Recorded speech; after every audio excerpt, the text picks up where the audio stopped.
Hey, good morning. Hey, I'm doing some routine inspections on my own house, and it's the weekend, and I wanted to show you something that I found, which initially looks like, oh, it's a tiny little bit of soft wood. It's a lot more than that. So I'm going to show you this spot right here. I noticed, oh my gosh, my finger could go right into that wood.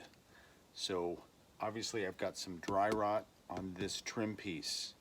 I've got a board right next to it, and I've got wood behind it.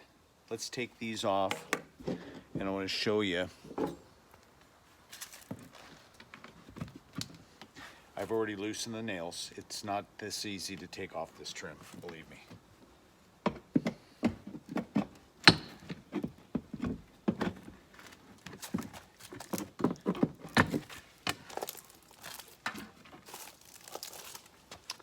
Now I want to bring the camera over and I want to show you what we've got here.